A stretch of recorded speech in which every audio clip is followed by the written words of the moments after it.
আমি আজকে 1 কেজির মতো গরু মাংস রান্না করব। তো এখানে আমি একটু তেল দিয়ে দিলাম,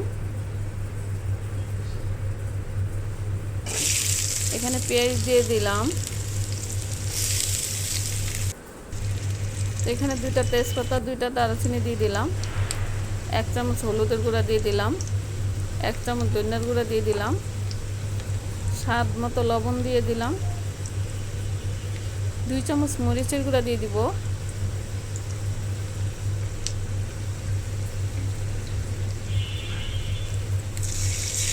এখানে একটু পানি দিয়ে দিলাম যাতে মশলাটা না পড়ে।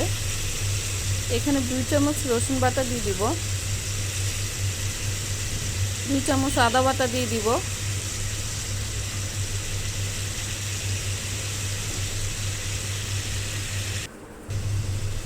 এখানে দিয়ে দিলাম গরম মশলার গুঁড়া, এখানে দিয়ে দিলাম জিরার গুঁড়া। এখন ভালোভাবে মশলাটা কষিয়ে নিব। তো আমার মশলাটা কষানো হয়ে গেছে, এখানে গরু মাংসগুলো দিয়ে দিলাম। তো গরু মাংসগুলো আমি ভালোভাবে কষিয়ে নিব।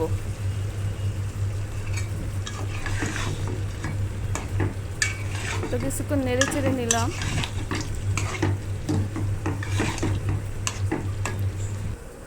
তো আমার মাংসটা কষানো হয়ে গেছে, আমি এখানে 5-6টার মতো আলু দিয়ে দিব।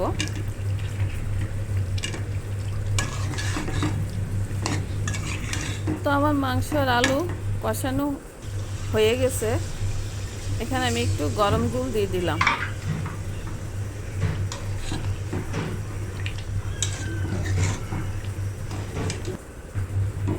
তো আমার রান্নাটা হয়ে আসছে। আমার গরু মাংসর রেসিপিটা যদি ভালো লাগে ফলো দিয়ে পাশে থাকবেন। সবাইকে আল্লাহ হাফেজ।